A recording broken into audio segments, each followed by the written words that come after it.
What's poppin', everybody? Hello and welcome to Popcorn Culture. My name is Ben Carlin and I am your host. Here with me today is my brother Jay, who will be in every episode. That's me, Ben, the one true co-host of The Pop here. Let me just say, Ben, how was life on a billboard life treating you? It's been really good. Like just truly fantastic. Everything you dreamed of? Yes, I think what really took the cake for me was last week. For those of you who don't know, we are officially on a billboard. That's right.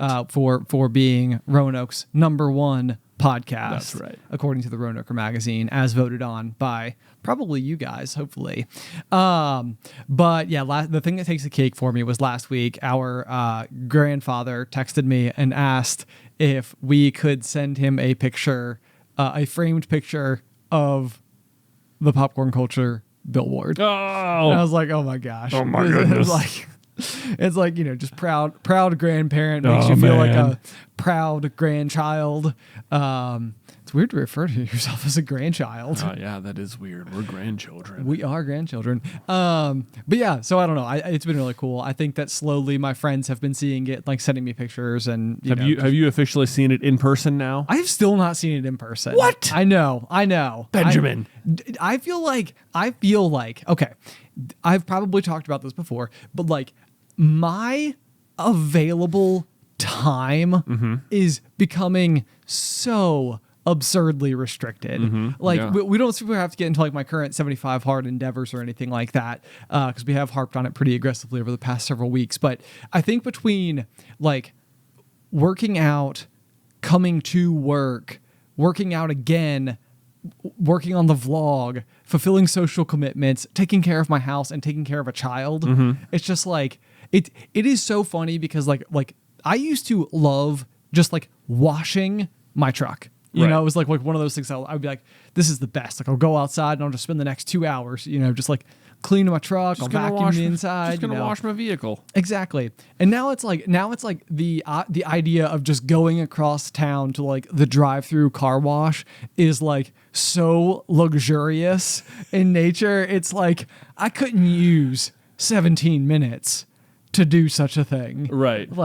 That would be, oh my gosh, how indulgent. Yeah, I have had that exact experience with washing my car because I don't think I have hand washed my car in 7 years or something. Okay. Yeah, but certainly there are days, especially since having kids, where it's just I'm sort of out running an errand. I'll be in the vicinity of just the drive-through car wash, and I'm you know what I could do right now?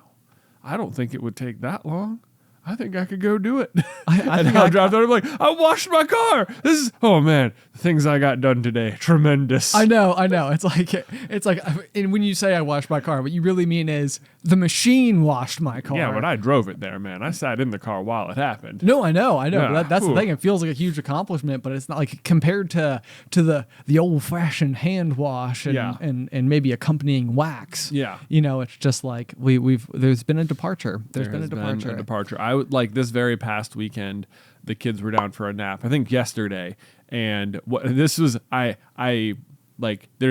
is such a window of opportunity in my week. Or on the weekends, the two two quiet times in the afternoon when all the kids are down. It's this is free time.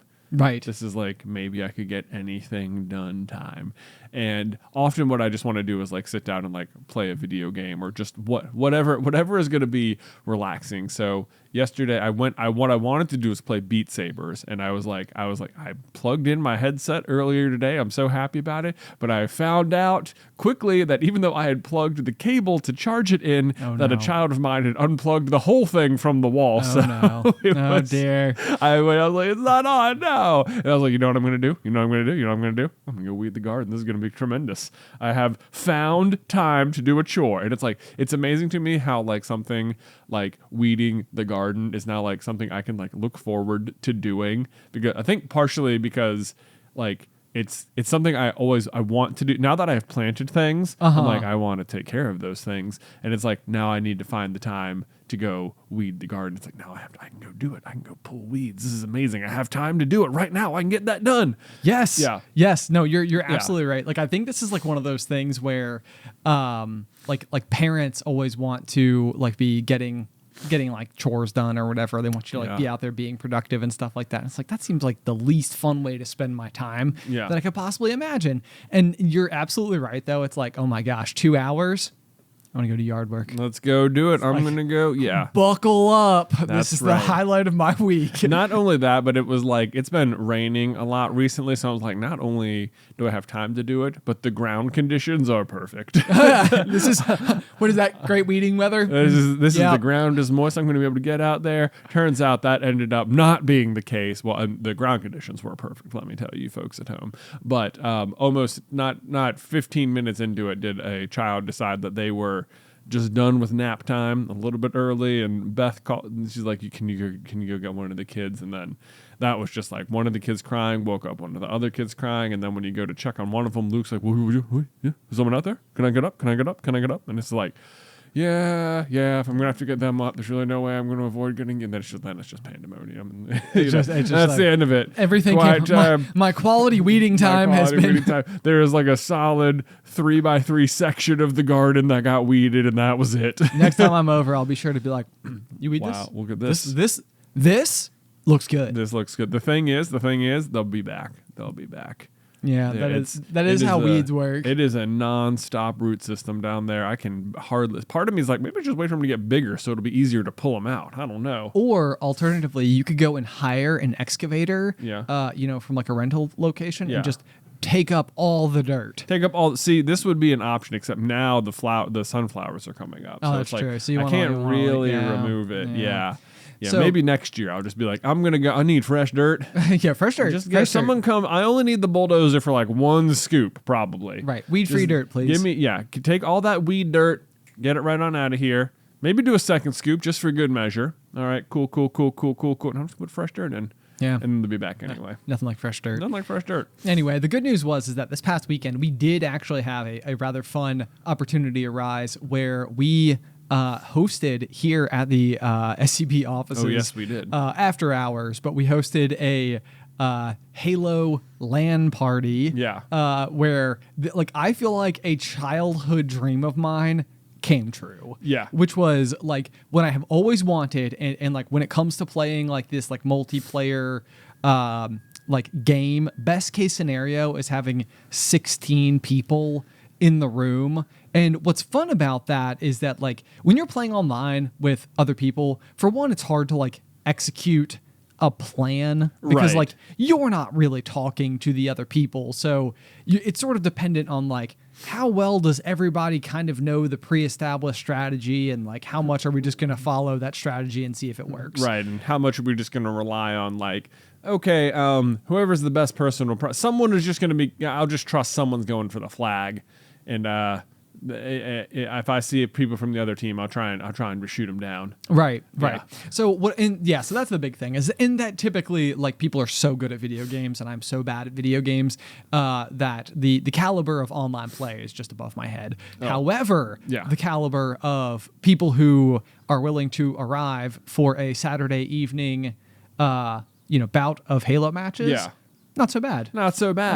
Plus. There's like inevitably some people are just like better than other people because they just have more hours logged on the old video games. Sure. But the thing is, when you're all in the same area, you can just like adjust the teams literally by physically moving around. That's true. Or whatever. It's just like, okay, who are the obvious best people? You're not on the same team. Right. You can adjust it. It's not just like you got randomly paired with some 12-year-old savant over there who's no-scoping you from across the level. Exactly.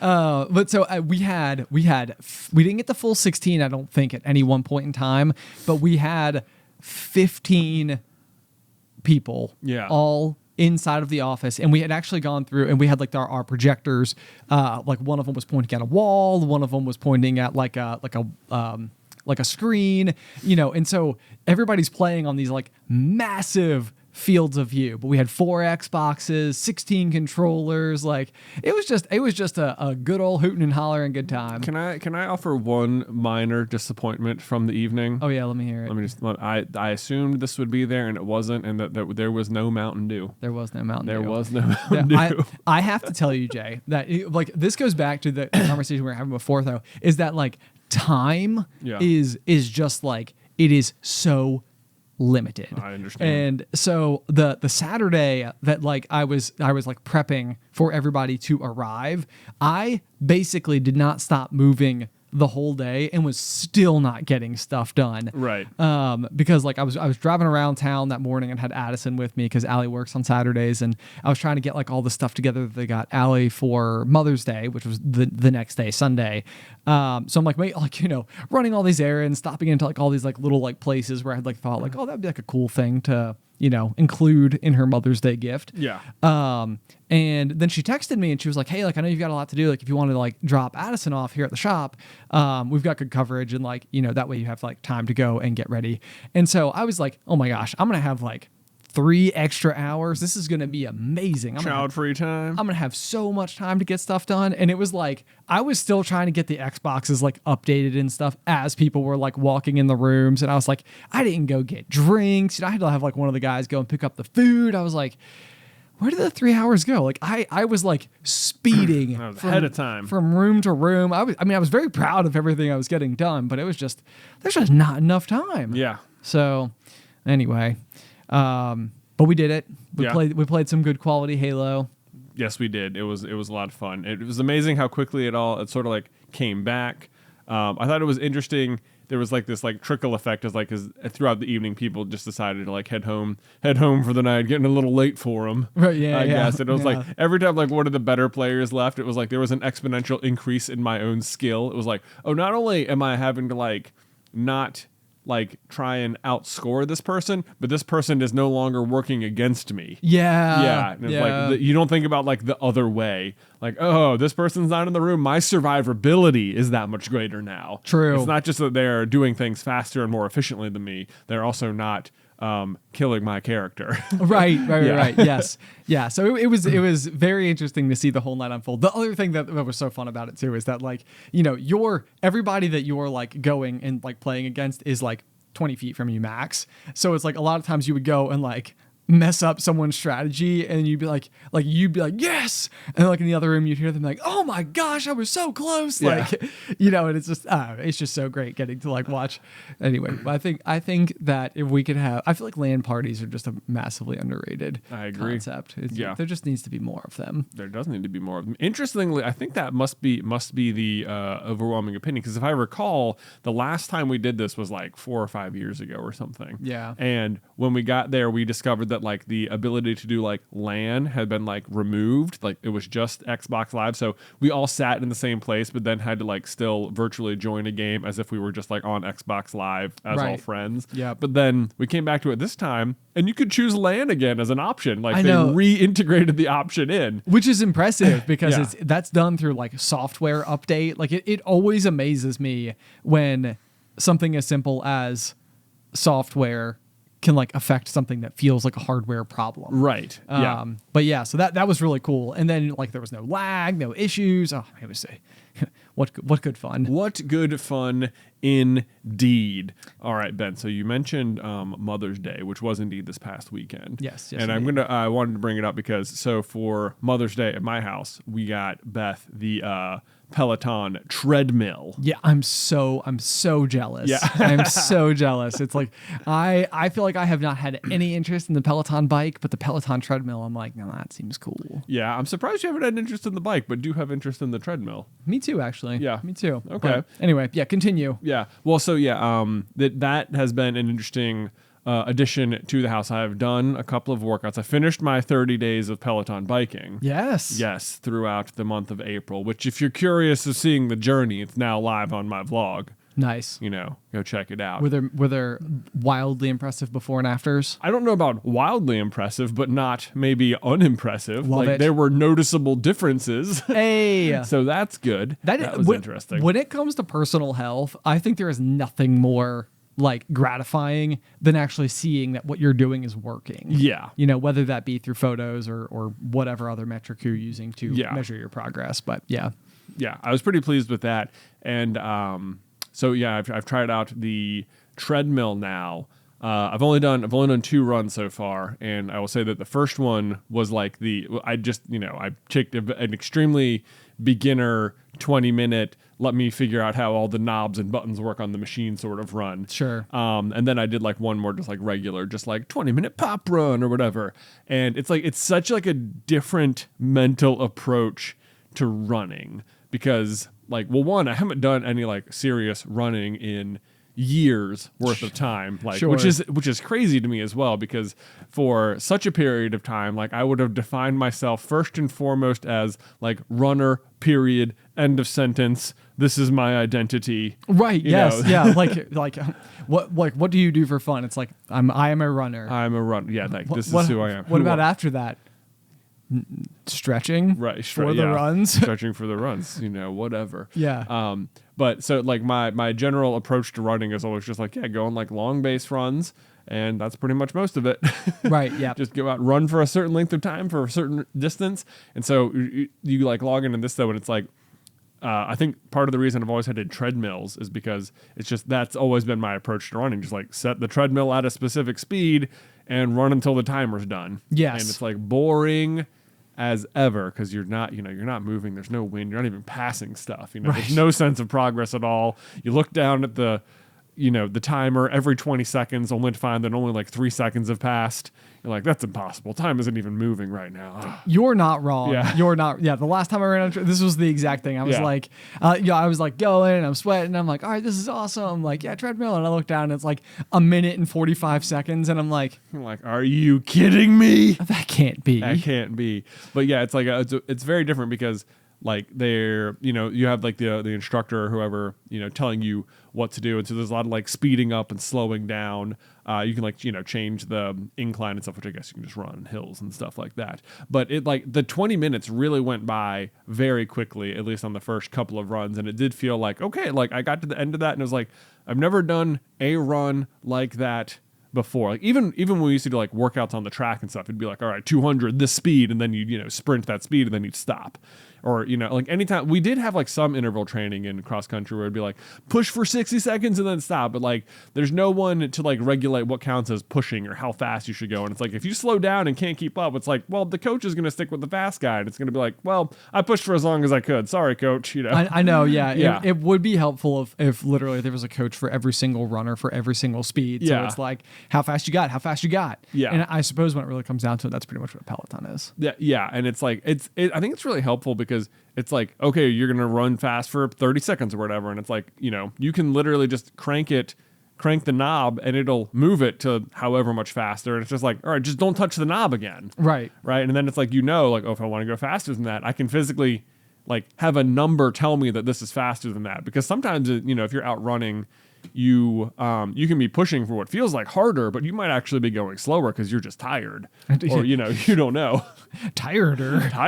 I don't know. I've only done 2 runs, but I thought it was an interesting way to do it, and I think I will probably continue to go back and forth now between the bike and the treadmill. I'll be very curious. Yeah. Curious because I think that like one of the things, and this is probably like a classic Ben Carlin aspiration, where it's sort of like, oh my gosh, if I just have this thing, then I'll be able to start focusing on this thing. Yeah. Which is usually like the stair step problem that happens to me. But You gonna get a stair stepper? Exactly. Gonna get a stair step machine. No, one of the things that I've thought before in the past would be kind of like an interesting area to like step into in that realm of running is just 5Ks, like just seeing if I couldn't get like competitive at them, because that's the race that we ran for cross country for all those years and Right. everything. But I have not come even remotely close to what I could run in high school since high school. Yeah. So it would be very interesting to like put a little bit of energy into that, or like make it like my like hobby or something, because mom and dad growing up were like big marathon runners and stuff. And I'm like, I don't know if I can do it. Like, the marathon is so far. It's a big commitment. It's so far. Yeah. You think you're having trouble with time. It's like training for a marathon is going to take you tons of time. Yeah. Yeah. Where do you find it? Where do Yeah. they find it? Where do they? I mean, they would just wake up early and go, I guess that's true. Dad, I feel like Dad would always run for his stuff during like dinner breaks or something. That is also, yeah, I feel like forever.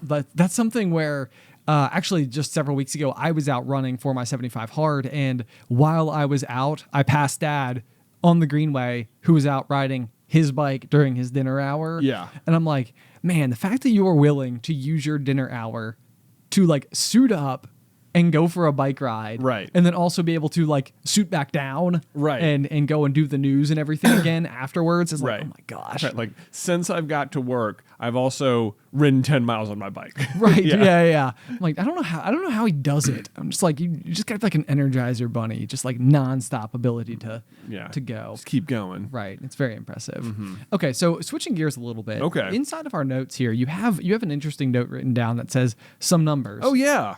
Ben, could I just read you some numbers? Please do. Okay. All right. Here's the numbers. Are you ready? Yep. Go ahead. 12. Yep. 63. Okay. 19. Okay. 92. 88. 23. And, of course, 99. Should I be able to surmise? Were those not just some great numbers? Do you see these as the best numbers? Transition. That was incredibly cryptic, and I loved it. Yep.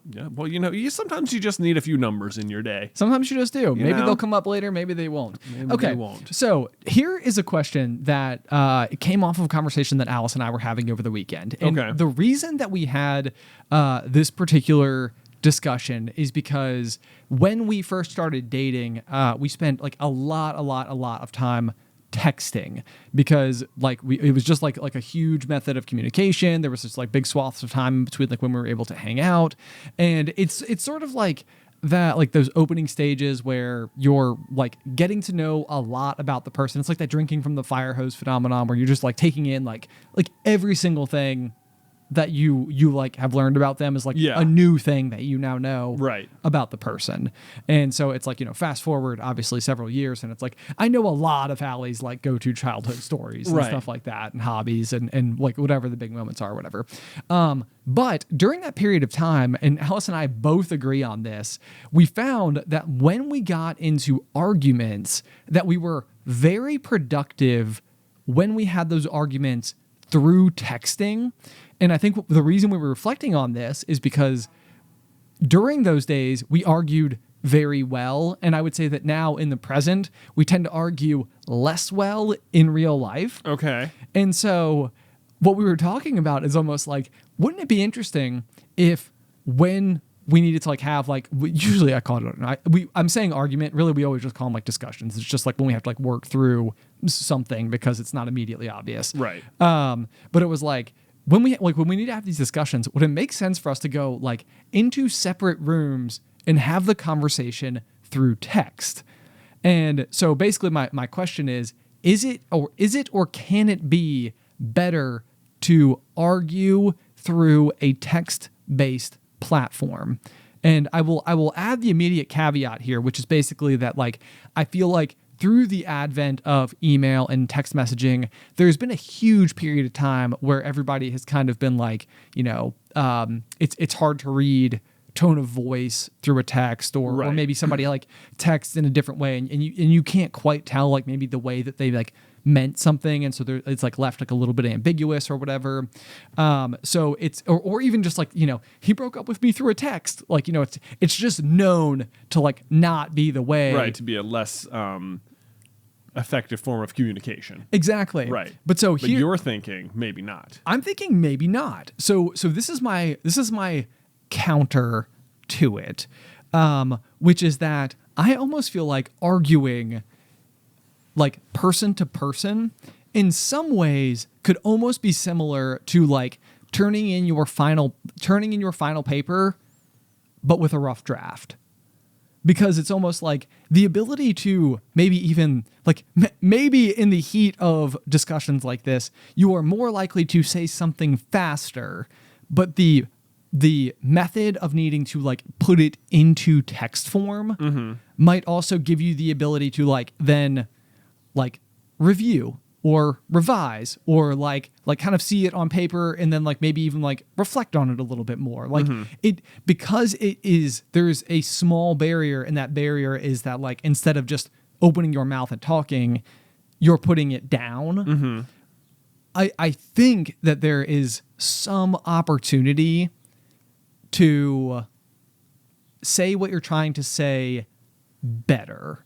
And basically that's sort of like what I came down to is like, how often do you say the thing you're trying to say the best the first time you've said it, especially if emotions are involved. Right. Well, I can tell you that in my own personal life, whenever I'm having such an argument or discussion, that I take a really long time to respond to stuff. Like I personally will sit there and just like think for a long time and not say anything until I've like really settled on exactly like where, like how I want to say it or how I'm really feeling. So if I'm ever like in an argument like that, I am rarely just like spitfire right back at you or something. Yeah, I agree with that. Yeah, and that's actually how this exact conversation came to pass. Is Alice and I were talking about something, and I was just like really quiet, like working through my thoughts. Yeah. In terms of like what I would say back, and she was like, "I feel like if we were texting right now, I'd be like the three little dots would be showing up on my screen. Yeah. Like I'd be like I would know that you were like in the process of responding but haven't done it yet. Right. And maybe that's also like a little bit more acceptable in text-based communication, is that like if I finish this sentence and then you say nothing for like 15 seconds, that would seem like odd spacing for the purposes of the conversation. Right. But pauses like that, even a few minutes, several minutes, whatever, would not seem as like, I don't even know if uncouth is the right word, but it's what I'm going with. Okay. You know, within the context of text-based communication. Right. So did you guys experiment with it? Did you actually try and discuss something via text? We have not yet. Okay. We have not yet. But it was interesting because I think that like it is something that I have definitely I feel like I've ruled it out to the point where there have been times before where it's like I could discuss this via text, but I should wait until I'm with the person to start to have this communication. And oddly, I would say a thing about me is that like as much of a people pleaser as I am, I tend to not mind conflict when it comes to something like this, because I see it as like a great opportunity to clear up misunderstanding. And so for me, a lot of times it's almost like, oh my gosh, like if you're upset with me, then like I am excited to have this conversation because I know I can like at the very least explain my end of the equation. Well, I think you're describing two different situations here. You are. Yeah, I'm sort of just now bouncing around arguments as a topic in general. Right. So, because if you were like, I'm having a conversation with text and like I could talk about it, but I need to wait, that I think is different than being like in person and being like, you know what? Why don't we go in different rooms and text each other about it instead? Right. But yeah, and I think where the connective tissue there is basically that I feel like I could have the discussion via text as effectively, if maybe not even more effectively than I could in person, but I feel like it's almost been ingrained in me that it is not good to have important conversations through text. And so basically I think the reflection that I've been having about it is that like, does that hold up? Or as text-based communication has become that much more prominent over the past 20 years, is it the case that like maybe we can communicate tone a lot better than we could in the beginning? It's probably much more the case like with your significant other that you would understand what they meant. And if for the purpose of having a discussion, you like decided to text each other, then you could easily just be like, could you clear up what you meant here? Like in person, if you're just like, in the same house anyway. Oh, that's true. The other thing to consider is that you mentioned that you were reflecting upon like when you first started like dating, that you guys were good at having conversations like this via text, that it could simply be that the act of being in a new relationship makes you highly motivated to resolve any potential issue at all, because you're just like, you're highly motivated to date the other person and you don't want like some minor argument to cause some big kerfuffle. That I think certainly is also true, but I would say I have just as much motivation today to resolve issues. Right, like you're still highly motivated to be in a positively open and communicative relationship now. Yes. Right. So here's my thing. I don't mind conflict, and I don't mind even entering into a conversation where I know I could be like on my heels, or that I need to like, explain circumstances or something like that. However, what I absolutely hate is unresolved issues. Right. Like, so if it's like, if it's like I can't go to sleep mad. Right. Like, it's like, and it's like one of those things where it's like, I need this to be resolved before I can do anything else. And yeah, so that's probably where too, sometimes text-based communication. How often do you find yourself in a situation where you have non-sleep levels of unresolved conflict? That's a good question. Because I would say for me, it is almost never. Huh. Well, there's no doubt about it. I think that the difference between our relationships with, like, I don't know, this type of thing. Like, I do think that I am much more inclined probably to make a mountain out of a molehill, where it's like there is some amount of like upsettedness going on, and it's like, I gotta fix that. Like, Right. like that's not something I could like just get past. It's like I need this to be okay. And so maybe that's part of it, is that like it doesn't take a huge problem for me to feel this way. I see. Yeah. Okay. So that's probably like a sense of scale might be involved there in Okay. terms of like what constitutes like sleep deprivating, whatever misunderstanding. Okay. Like I think sometimes it'll even be the case that like we were having just a variety of conversations over the weekend during our LAN party, because we had 15 guys in one fairly tight space, and there was like one moment where I felt like I like put my foot in my mouth a little bit, and it was like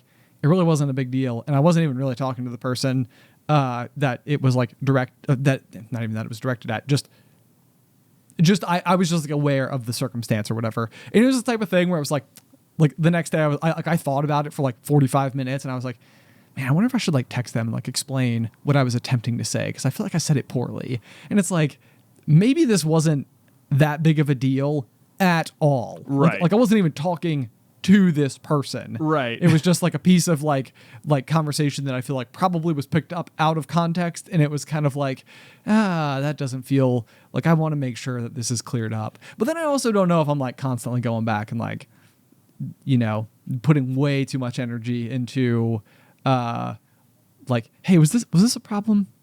Was everything okay? Are we good? Right. Yeah. Do we need to talk about this? Yeah. My personal guess is that you probably are putting too much stock in that. That's possible. But that's possible. Let's see. If I could stop, I would. I understand. It's not just like, oh, okay, I'll just stop then. Right. Yeah. That's It's not a choice. I understand. It can be very difficult too with like large groups of guys like that, especially in a situation where we had over this past weekend where it was like, in order to get to the requisite 15, 16 numbers, it's often like, hey, you invite all of your initial friends, and then the people who can come, it's just like, well, we want more people. So if you have a friend who's, just tell them to come. Yes. It's like, everyone there at a pretty good level, or like 75% of the people there really well. And everyone else there, you're like, you're probably cool because you're friends with my friends, but I've never met you. Right. And Yes. there's like, especially I found when you're hanging out with all guys, there is a certain amount, like everyone has a different level of how much they like, rib their friends and stuff. And yes. it's like you gotta like really like, you want to like be on their level with it, but you don't know like how far is going to be too far with the ribbing here. Yep. Am I going to like overstep a boundary, or am I just like so inside a safe zone it doesn't matter? Exactly. Especially when you're playing a competitive game where something like very frustrating can happen to you all the time. And Right. You just, like whatever. Competition often also brings out poor sides of people. Yeah, that's true. No, I think that's a really good point though, because I think that I can be highly sensitive to people like ribbing me, because I will never do it to anyone. Right. And it's like, so like I know plenty of people that's like just like their MO. They just poke fun because like that's like who they are. Right. It's kind of like the resting demeanor. This is just the world they're in. Everyone's just constantly giving each other a hard time, and That's no one thinks anything of it ever. Right, it's all just like lighthearted fun. Right. But yeah, that can't happen with me. Yeah. It's like I'm like, or yeah, like if somebody says something, then like I'll have to like go and like revisit that part of my life and like, examine it under a microscope. Yeah. It's exhausting. I'm sorry about that. That's It is okay. also entirely possible that I just disregard lots of social faux pas as like that wasn't a thing. Yeah. Like, you're mad about that? I'm sorry. I don't give credence to it.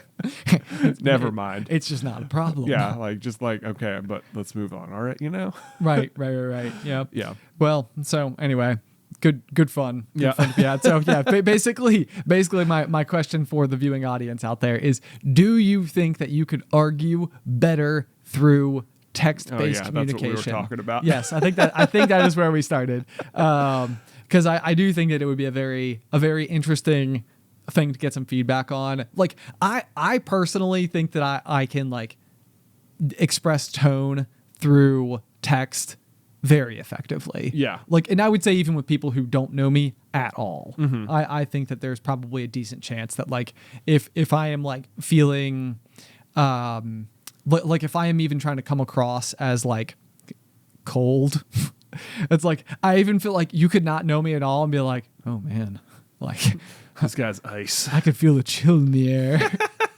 This doesn't happen very often. Yeah, how often are you sending air chilling texts, Ben? Constantly. Constantly. I don't rib people. I just send cold texts. That's right. Cold or salty. Do you have like the little frozen emoji guy in there? Yeah. Just like, Just so you know, this is my mood right now. right. This is how I'm starting the conversation. Snowman emoji. Well, okay, Ben, this could be a fun thing to do. I don't know how what access I have to my phone, but sometimes I think it is telling, like, what are your 6 most recent emojis? Oh, this is always telling. Let's see. Okay, I don't hang on have my a phone. second. I feel like mine will go through, like, I would say my emojis kind of come in and out of vogue in terms of like the ones that I use a lot. And then at some point in time, it's almost like learning the emoji language is partly it's like you figured out a new way to use a new emoji, and then I tend to start using it a lot. Oh, right. And it's like this is now way more applicable to more things than I would have expected. Okay, so my most used, and I would say that this is my most used by like a mile and a half, is just like the cry, laugh emoji. Yeah, 2 tiers. 2 tiers. Yeah. That's probably, I think, my most used emoji as well. Yes. It's like the modern, like, haha or LOL. It is. I Yeah, think, it really like, is. This is It's like that was funny. it's like I acknowledge funny. Right. Or I don't know. I can't communicate humor in this, so I want you to know that this is intended as a joke. Right. Yeah. There you go. Yeah. It can like soften something. Right. It's actually funny too, because I feel like I used to do this with like the number of ha that I would use, like to like laugh. Like if I were to just say ha ha, ha, it's like, that's cold. That would definitely me being like, I acknowledge the fact that you were intending to be funny, but I am not actually giving you humor out of this. But as long as you got 3 ha's, right, we're pretty good. Yeah, exactly. Very good. Yeah. Especially the lone ha ha. Yeah. It's like, oh man, you didn't even say anything else. Well, it's funny how that's changed, because I like growing up, like on the old instant messenger, I would use haha like all the time, just as like that was the modern day, like this was genuinely funny. Sure. Or maybe a whole bunch of people were like, wow, I can't impress this guy to save my that could life. be the case. The guy's like, oh, this guy is just so gold all the time. I bet you also started your conversations with a lowercase hi. Oh, absolutely not. No. I was never that person. Okay, good. I very much had the very constant, hey, what's up? Sup? Not much. You. Yeah. It's like, now that we got that Now that knocked we out. get the formalities out of the way, Right. we can begin a proper conversation. It is one of those things where it's like, it is funny how with like instant messenger, it was like, what's up? It's like, I'm online. Yeah. What we're doing the same thing. Right. Yeah, I'm here. There was those like 6 like exchanges, or those 3 exchanges were like how you started conversations, though. I feel like almost all the time. It's true. Like you would say, hey, what's up? Not much. You, not much. You. Maybe, and then it would be like, like you get that you back, and now it's like, well, now here's actually what's up though. It's true. Yeah. Instead of not much. Right. Yeah, So just working on homework. Like, oh, so that was what was up. Okay. remember when I asked what's up before and you said NM, which means not much. Not much. Yeah. Yeah. No. I feel like one of the things that I tried very hard to do is when people said like what's up, it was like I always want to give an answer. Right. And like for a lot of times it was also just like very like nonsensical. Yeah. I would just like make up something hilarious. Right. Yeah. And well, I thought it was what hilarious. you thought was hilarious. Maybe they were like, wow, this guy's ice cold.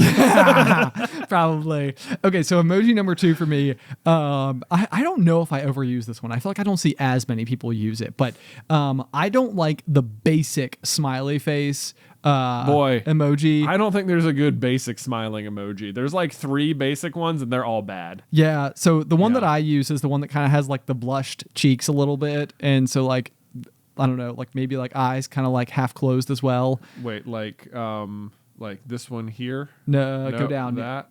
The one below this. it. That one. Ah, yep, there you go. I see. So yeah, that's the I use that a lot like for like basic happiness. Okay. The pointing up finger I would say is the one that's like in vogue right now, but it's basically like me saying like this. I agree with this. Yeah. It's like what they just said, this. Like I'm pointing up at it. I use that a lot in like our Discord server and or our Slack. Yes, exactly. Yeah. Yep. Somebody will say something and it's like this. This is correct. The next one I have is like the grimace face, which is sort of like the teeth, like I want to say bared, but not really bared. It doesn't look angry. It's nervous look almost. Nervous. It's almost like grimace is a word that I feel like I've never really understood. Yep, that's the one right there. You got it. Yeah, grimace that guy face. right there. Yep. Yeah. So I use grimace face a lot. I would say that that's usually like my I'm running late. Or something. And then the next one that I think I picked up at some point in time that I feel like I resisted for a long time is like the heart eyes emoji. Where it was like, I don't know why. I think for some reason, like I was like uncomfortable with using that one. And then eventually I started using it and was like, it's like once you try it on for size, you realize that it's okay. Right. Yeah. Like whatever. It's cool. I know. It's cool. It is cool. It's cool. It's cool. It's cool. Ice cold. Ice cool. Medium damp. Medium damp. Yeah. But I think it is always interesting to discover if somebody uses like an emoji frequently that is like not in like the typical lineup. Oh, okay. I actually see one on your screen right now that I use quite frequently. It's like the scared face. Yes, like it almost like this, the blue forehead. Yep. Yeah. Yep. I feel like I use that one with like the hands on cheeks. Right. Yes. I use that one a lot, and for to either often to express like, oh my god, this is amazing, and also to express like, this is terrible. Oh, sure. Yeah, yes. like just use context. Right. Yeah. It's like, what kind of shocking is this? Yeah, what kind of shocking is this? I use that one quite a bit. I don't have my phone on me, but I can probably tell you the ones I use the most. Based on, I use this one a lot. It's nervous laughter. Yes, where it's got the single sweat, just like whoops. Right. I know. Like I made a mistake. I definitely use that one a lot. I use the regular, laughing, crying one with the double things. I use the star eyes one. Oh, that is a good one. Like, oh, I love this. Yep. Yeah, often to do that. Okay, can I tell you one that I hate when people use? Okay. Is the upside down smiley face. It is like, I feel like whenever the upside down smiley face is used, it's like, this isn't good. Like something, so like it's never like whimsical, like, hey, I'm upside down, I'm hanging upside down from the monkey bars and I'm smiling at you. It's more like, I don't even know what it's like a sarcastic smiley or something. That is almost exactly what it is. Yeah, I feel like I've dabbled in trying to use upside down smiley effectively, and I feel like I often get it right. It's normally like, I did a whoopsie kind of thing. I think is how I have been using it. One that I aspire to use, but often I can't tell you how many times I've typed it and then just been like, no, I'm not ready. This isn't the one. This is the one is like crazy face right here. Oh. I just hit. It's got like the it's like smiling. He's got the one eye's bigger than the other. They're sort of like going in different directions. He's sticking his tongue out, just like rah. Right. Yeah. Yeah.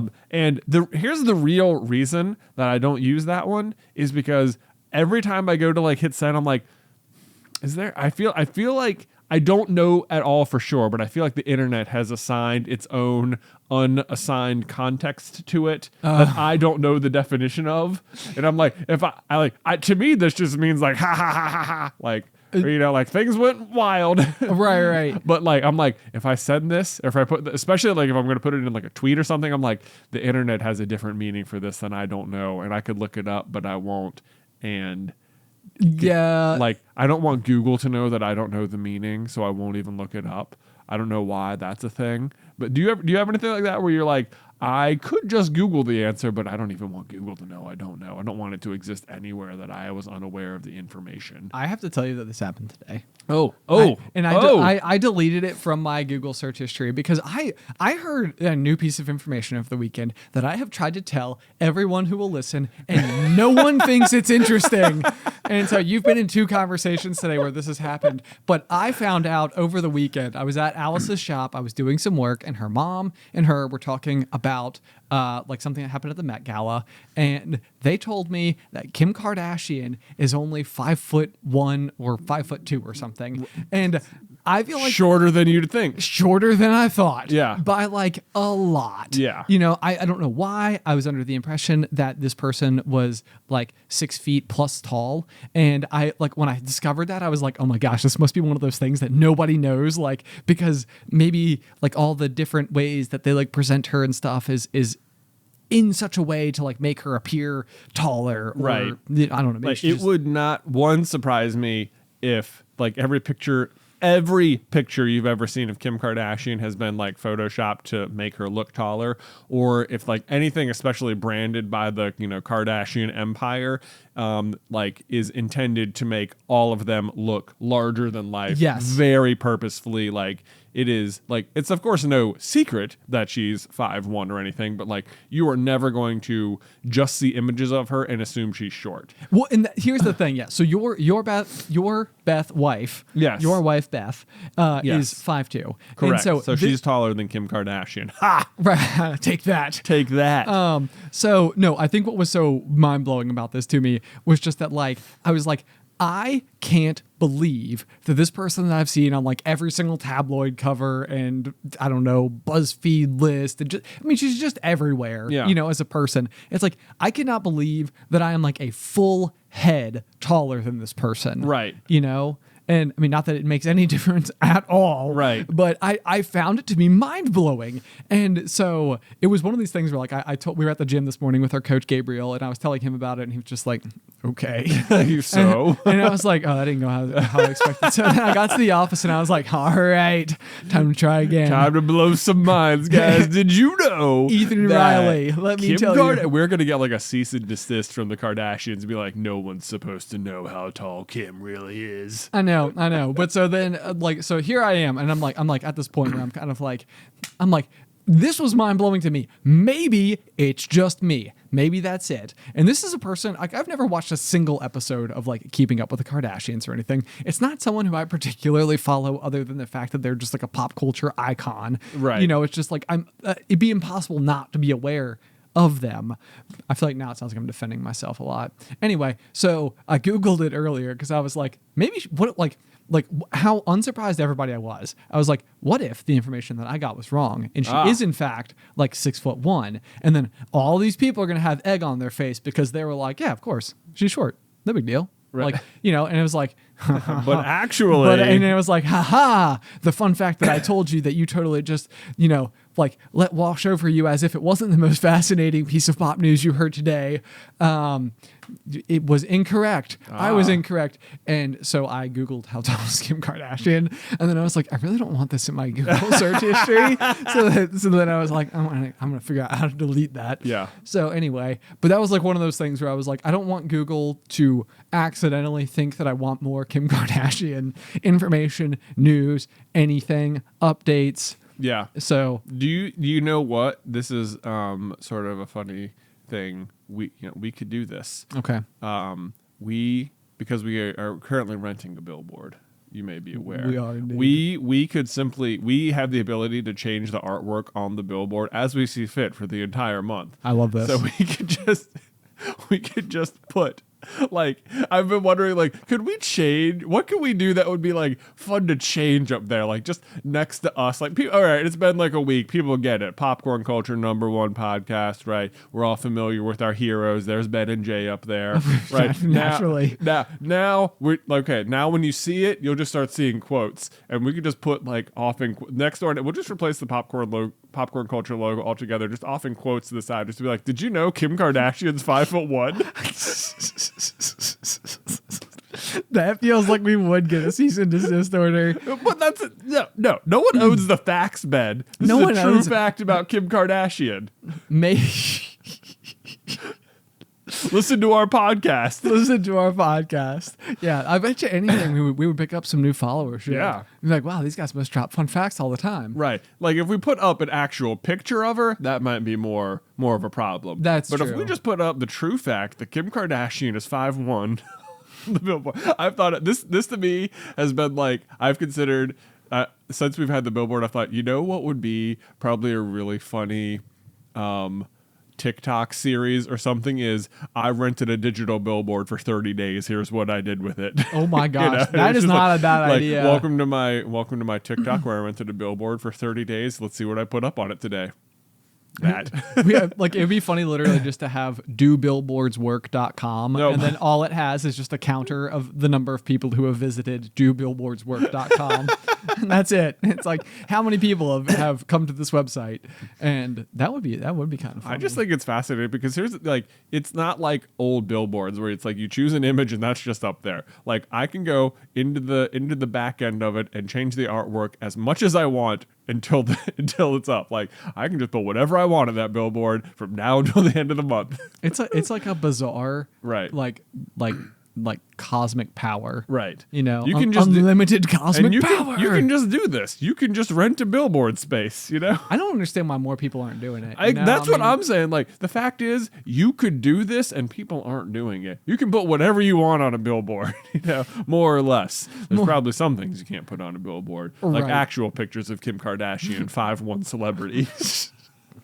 But what you can put up is a picture of yourself and you quoting yourself, telling people that Kim Kardashian, known celebrity, is only 5'1". Oh man, it would be really funny if just around town we had a whole bunch of them, and on every single one of them we just had like fun facts. But like maybe not even like fun facts, but just like obscure facts. Right. Yeah. Okay. This was something. This also reminds me of a fun game.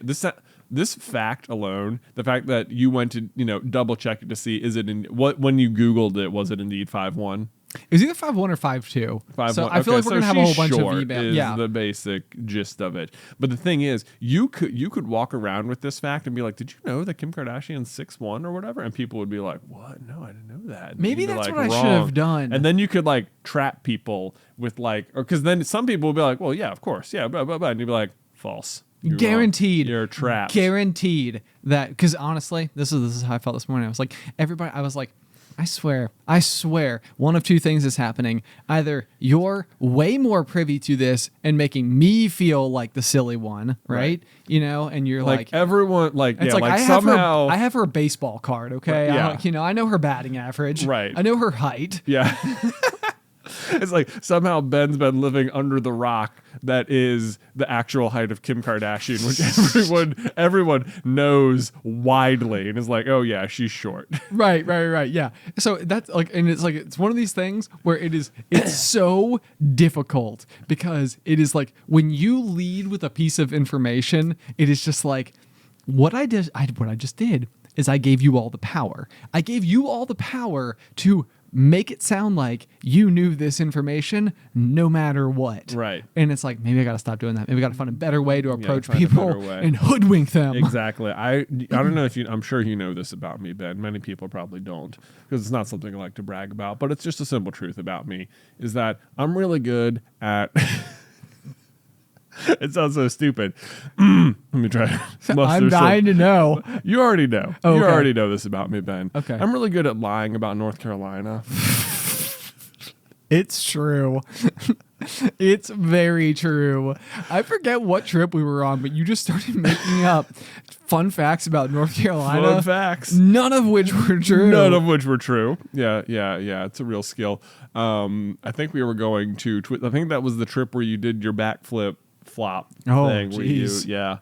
My backflip flop. Your big, your 50-foot backflop or whatever. One of my like possible Matrix moments. Yes, possible Matrix moment right there. Right. Where I probably like woke up in a pool full of jelly and they were like, "What happened?" And I'm like, "I don't know." And they're like, "All right, we'll send you back." Somewhere you're alive in the real world. In the real world. That's what I imagine. Yeah. Yeah. Anyway. Like, we're going to plug this version of you right back in, sir.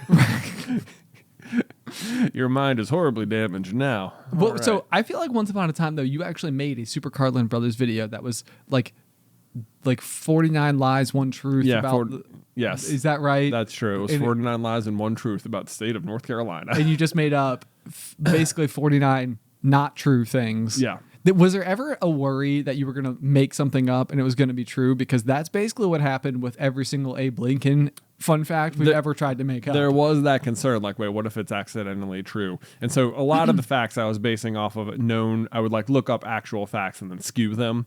That was a good way to do it. That's a good way to do it. Guarantee it wouldn't be like the way, or it would just be so ridiculous as to not be true. But maybe, because that was the game. Could you tell what was indeed the truth about North Carolina? Like, did you know that the state animal of North Carolina is the chameleon? It's surprising, isn't it? And you're like, I did not know that. I did not know that. You didn't see it coming. do they even live there? Yeah, exactly.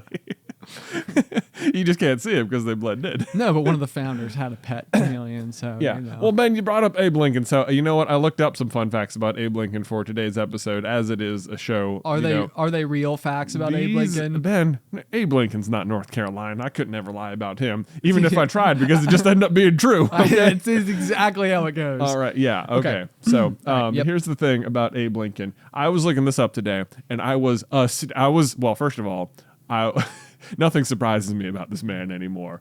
All right. So it should come as no surprise to anyone that Abe Lincoln was basically indestructible. Yeah.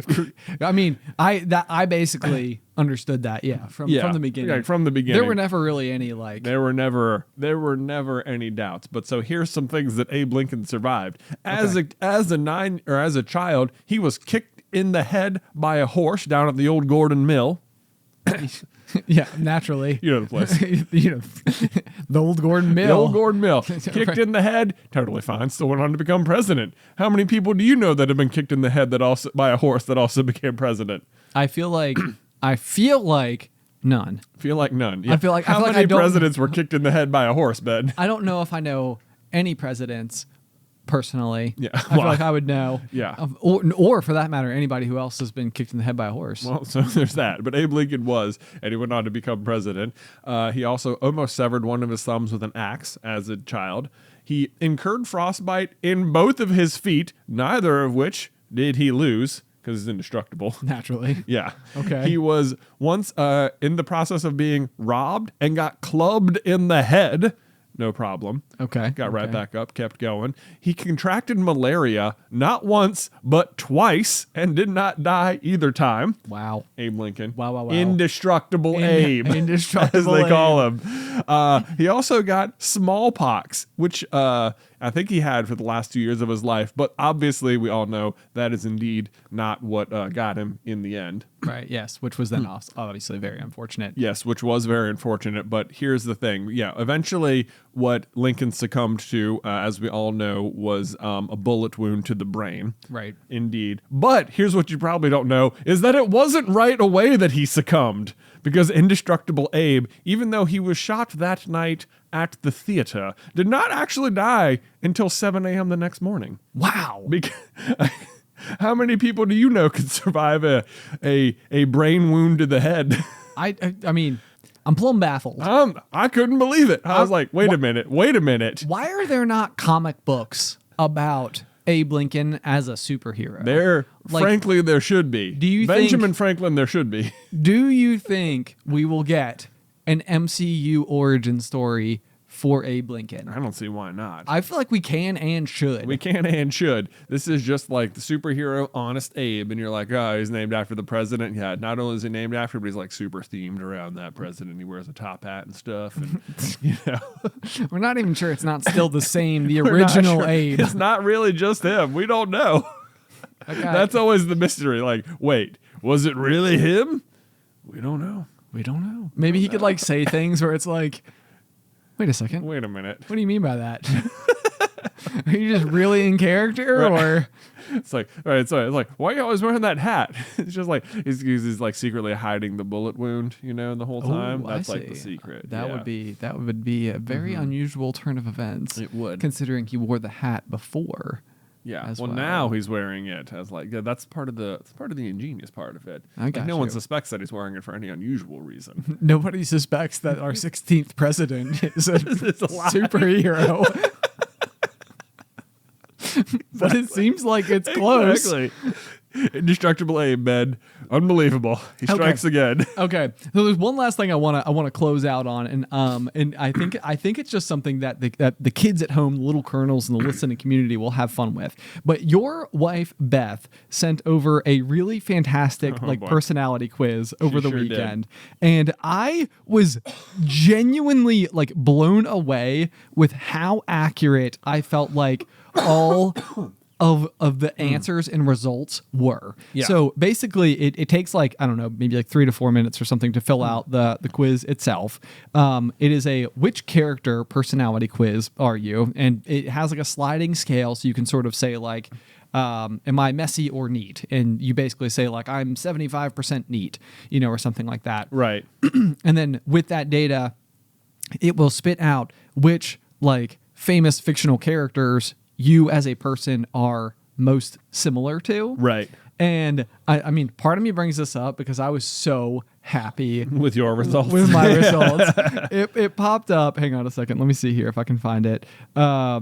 So it popped up, and I got my complete match list, and it gives you like, I don't know, down to like 32 different potential, you know, matches or whatever.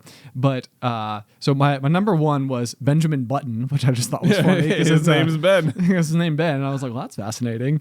But I actually don't know if I know that much about the character of Benjamin Button from The Curious Case of Benjamin Button. Right. Hopefully he's a nice lad. Yeah. But- He ages backwards. Yeah, but so that was an 89% match. But then right under that, with an 88% match, Ted Lasso. Booyah. I know. I was like, What more could you hope for? I was like, this is I didn't even know it was an option. I'm like, but I aced this test. This is amazing. I was so happy. I mean, like, I would say like it literally like lifted like half of my day yesterday. I was just Nice. like that this like one personality quiz got me that close to basically one of my all-time favorite fictional characters. Right.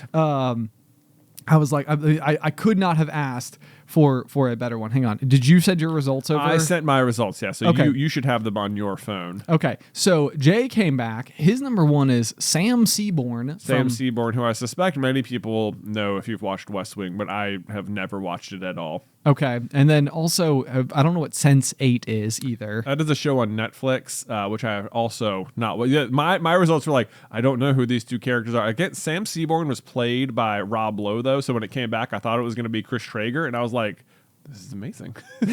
Ann Perkins. Ann Perkins. I think Ann Perkins was on Beth's list, so I was going to be like, that's so great. But it was not. It was just Rob Lowe playing something else. Nice. Yeah. That's nice. Okay. So basically the first name that there's like Derek Shepard from Grey's Anatomy, Arthur from Inception. Derek Shepard that's McDreamy, right? Is it? I think so. Look at No you big go. deal. I don't know. That's pretty awesome. You got Phil Coulson with an 84% match from Hey, Phil Agents of Coulson. S.H.I.E.L.D.. Yep. Hey. Thought that was pretty cool. Lucius Fox from The Dark Knight is a pretty good one. Barry Allen from The Flash. The paragon of honesty. Yep. Lucas Sinclair from Stranger Things. So yeah, I thought you like, I don't know. It was just amazing how solid I felt like the results were. So I will link the quiz in the show notes for today. Like I said, it only takes a few minutes. It's just very fun. Yeah. I would be so curious if you took it and then what your results are and how close they are to your personality. Okay, so this was sort of a funny one. Maybe you can look up the results of this too. After we took it, Beth and I are like, let's fill it out on behalf of Luke to see what it spits out. Oh, no way. Did you guys send that over? I don't We think I did. saw that. Okay, hang on one second. Yeah. So it was kind of funny filling it out because, of course, he's just a 4-year-old. So he's, a lot of the answers are like very funny in terms of like, is he like messy or neat? And it's like, he's definitely messy. Or is he like bossy or, very, just like, yeah, he's a 4-year-old. He's bossy. Okay. Okay. It's like, it was very funny putting the sliders on. But so the results came back and like, like, what are some of them? Okay, so the top one is Tracy Jordan from 30 Rock. Yeah, right. Okay. Yeah, Tracy Jordan. Yeah. Titus Andromedon from The Unbreakable Kimmy Schmidt. Right. Yeah, like her roommate. Let's see here. Romeo Montague from Romeo and Juliet. Oh. Carrie Bradshaw from Sex and the City. Let's see. Oberyn Martell from Game of Thrones. Kelly Kapoor from The Office. That's a funny one. Let's see. Oh my gosh. So I don't think you've watched Jane the Virgin before, but Rogelio de la Vega is on here. He is such a great character. Yeah. He is so funny. Absolutely hilarious. Was there someone in particular that you were going to look to as like what you thought was like the funny parallel? Oh, no. One, I think Daenerys Targaryen was on there, which I thought was funny. 80% match. 80%. I was like, he's got the hair for sure. Right. Targaryen. But what I thought was really interesting is I was like, all these characters are like kind of like all there's you can see like the common trait between all of them. Like they fill the same role in almost all the shows they're on, where they're sort of these like overly dramatic, like whiny people. Sure. And I was just like, man, what is that? Like at first I was like, what does this say about like my son? Like what does that mean? And then I was like, oh no, like it took me a second and I was like, that is absolutely the wrong approach here. It's like, obviously, it's not what it says about Luke. It's what it says about all those characters. Yep. All of the characters are basically 4-year-olds. Yeah. It's like I was like it like blew my mind when I reframed it like that. I was like, they're writing them like children. That's like such a I was like, whoa, like it was like mind blowing to me realizing that like that's absolutely what's happening. Oh my gosh, that'd be so curious. Yeah, like even in the writers' room, they're like trying to figure out this character, and what they're saying is like. You cannot allow them to do something more sophisticated than what an 8-year-old would do. Right. The difference is that they're in a 30-year-old's body, so there are actual ramifications in the real world. Yes. Right. Yes. And maybe they make for very like lovable or endearing characters because it's a little bit of a juxtaposition of maybe lack of maturity in potentially an adorable sense. Right. In like a fully grown person. Right. Which obviously is kind of funny as well. But that is a very fascinating, like I wonder when people are writing characters, like it always blows my mind how they're able to like encapsulate a character so well and like write them so consistently. And like I wonder if this is something that writers do to like build out their cues. Mm-hmm. It's sort of like what would what would Neville Longbottom do?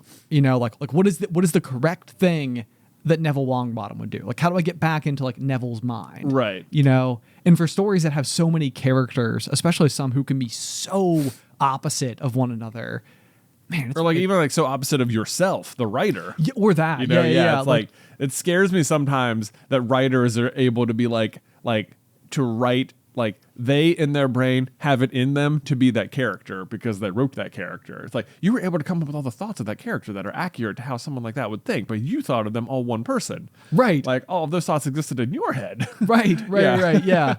So it's weird to know like what this observational skill is, and maybe this is why so often it's the case that like a character might represent like a real world figure. Yeah. Because it's then very easy to like go back and like apply like characteristics from a real world figure to a fictional character. Yeah. And, then take your own creative liberties as necessary. Oh man, I saw a crazy TikTok from John Green over the weekend that I thought was like really poignant, as they always so often are. But it was talking about the difference between like reading fiction and nonfiction, and like someone was confusing like which one is the real one.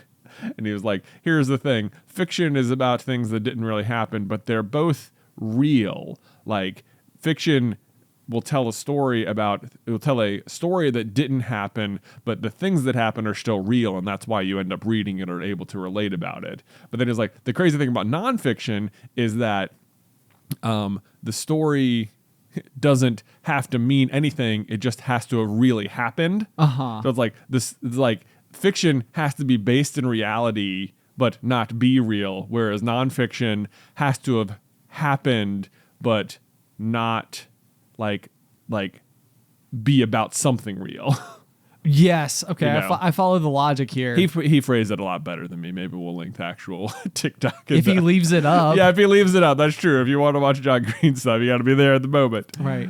Yeah. It's very fleeting. Maybe that's a wise way to go after it, though. Yeah, right. Maybe it's like what we really need is like no backlogs of anything. Yeah. You know, it's like everything will expire in 30 days. Okay. Also, on this exact note, as I was leaving work on Friday, I got in the car and I was looking at Twitter, and Casey Neistat had tweeted something like, is there a way I can delete like my entire Twitter backlog and make sure that every tweet I tweet from going forward only lasts like X number of days or something? Okay. And like it was super interesting because like I've heard other people talk about a service that does this, and like so many people's responses were just like, best way to do it's probably to hire like an intern or like, you know, something like that, or just pay them to go back and do it forever. But like you're still it's manual. But like manually doing it, and like so many responses were basically just like we're along those lines, like find a way to manually go back and delete them. Okay. And it was just like, and then someone finally posted like, this is the app you're looking for, and it was like deletetweet.com or something.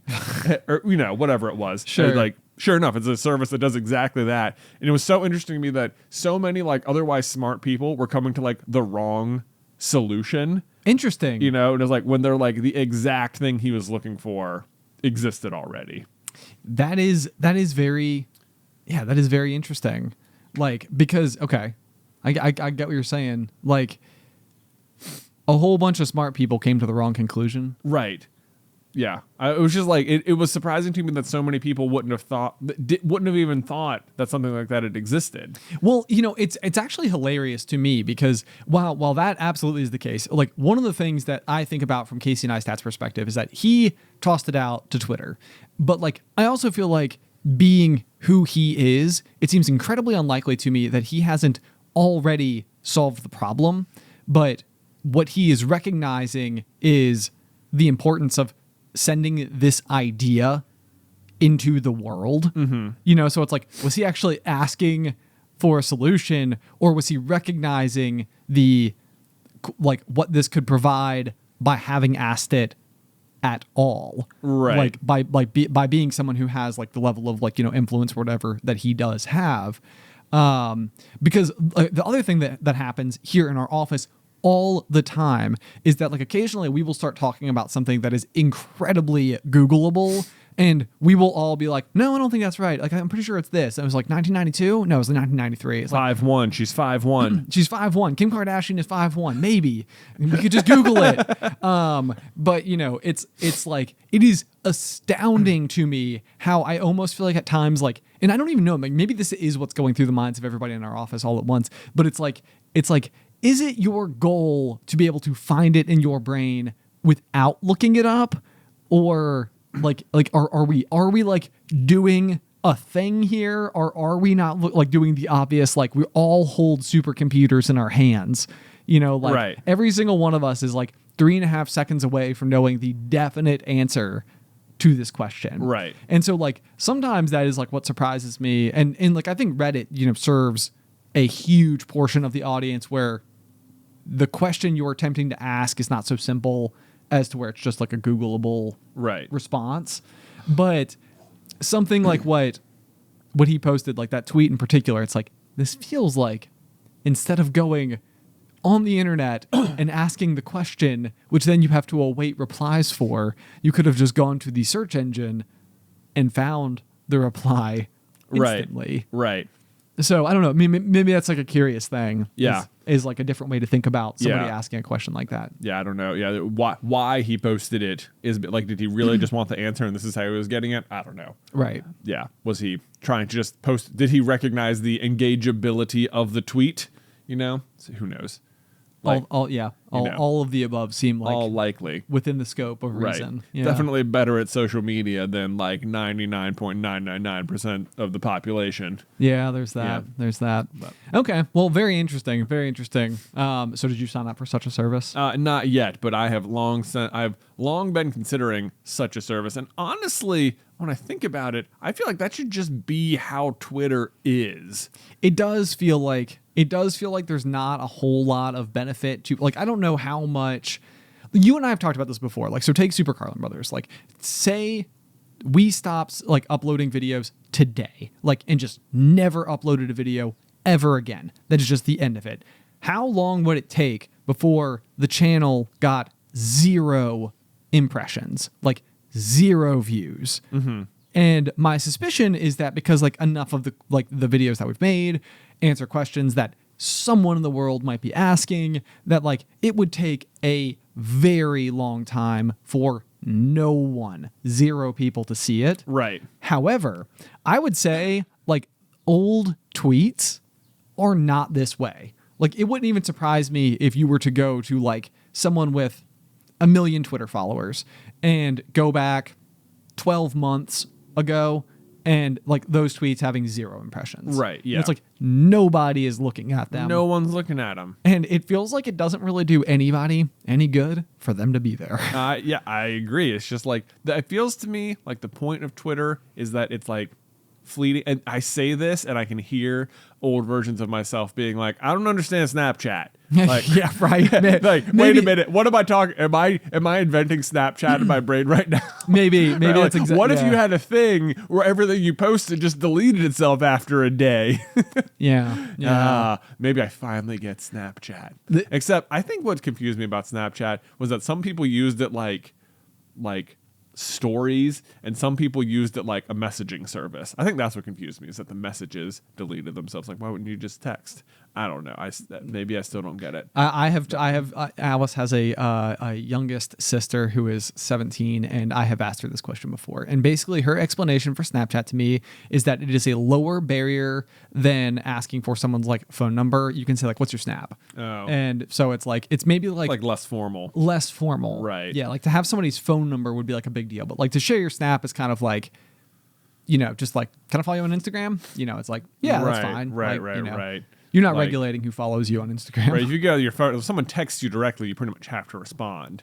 Whereas if someone just like snaps you something, it's just like, oh yeah, whatever, I saw it, I didn't respond. Who cares? Right. Yeah. Like Yeah. maybe it's like more part of the culture to be more acceptable. Mm-hmm. Here is something that I will add onto this as a particular question. So, like technology today, like iPads and stuff like that, or iPhones, or really anything, it feels like kids are able to figure them out shockingly fast. Yeah. Like it just takes them no time whatsoever. So like sometimes I think they are more intuitive than we are capable of using them, because we have like an entire lifetime's worth of experiences and memories and knowledge and, using of textbooks or whatever the case may be, all of which are literally getting in the way of our ability to use this device as fluidly as humanly possible. And kids, because that's the thing, is that it's not like these are even being made for kids, Right. they are made to be as intuitive as humanly possible for adults. But it also to me says that like the people who are making them are going to such lengths to make them so approachable that like a 5-year-old with no knowledge whatsoever could pick it up and figure it out. You know what it is? I think it's the Dunning-Kruger effect. Oh, Right? Like where people It's like, think that they're more capable You than think they are. that you're more like when you start something brand new, like the obvious things to do feel obvious because like you're like, yeah, okay, I'll do this, boom. And then you make a lot of progress really quickly because you do all the intuitive, obvious things. Right. And then the further you get into it, you're like, okay, so that obvious thing, it is obvious, but actually if you tweak a few things over here in this situation, that makes it better for this specific scenario. And then like you get really, really, really, really, really in the weeds. Yeah. And then you're like, okay, now things aren't as obvious, and somehow I don't feel like I'm as good as when I first got on here. Yeah, like I know 1,000 tricks, but it's like when I only knew 3 tricks and how to do them well, I was amazing. Now I know 1,000 tricks, but which one to use at the right time. This was me with a aquariums to the letter. Yeah. Yeah. It was like, as a kid, it was like one of these things where it was like, I was just absorbing information like a sponge. Yeah. You know, it was like, I would go, like, that's what I wanted to do on the weekends, was go to the pet store and ask the people who worked there questions. Yeah. You know, and it was just like everything and anything I read or someone told me or explained to me or I saw, it was just like, boom, I'm able to absorb it and good. And so as like a 12 to, I don't know, 17-year-old kid, I was like way more adept than I was after learning like tons of stuff, because it was almost like I went from like Microsoft Paint, where it's just sort of like, oh, okay, it's easy to like use a bucket to like fill the thing, to being like in Photoshop being like, why was it easier in Microsoft Paint to just fill the thing with the bucket? Right. You know what I mean? Like, Yeah. it was like, it was so easy before. Why is it so hard now? Right. And it's like, because you can do way more. Yeah. You know, and it's like, but that makes it harder. Yeah. I don't know. Maybe that's a bad example. Maybe nobody can relate. I think people get it. Okay, good. Yeah. Good. Anyway, we've run long today, which is We very have. exciting. I know that some people see the shortness of a podcast, and that can actually be a turnoff. Oh. So, anyway, Well, yeah, today's episode was nothing like Kim Kardashian's height. It was not short. look at you go. Full circle. Plenty of people might be like, yeah, an hour 20 is still pretty short, guys. I sign up for 2-3 hour slogs. No big deal. Yeah. Anyway, guys, we appreciate you tuning in. Be sure to take that personality quiz. Let us know how well the characters you line up with match up with your own personality. You can send any feedback that you have for the show over to popcornculturepod@gmail.com. Or if you'd like to support us over on Patreon, we have an entire backlog of an additional show that Jay and I record after each week's recording of the main pop, called After the Final Pop, just at $5. Even if you just sign up for 1 month, you get access to an entire catalog of just tons and tons and tons of like 15 to 20 minute bonus episodes. That is available over at patreon.com/popcornculture. Otherwise, until next time, pop.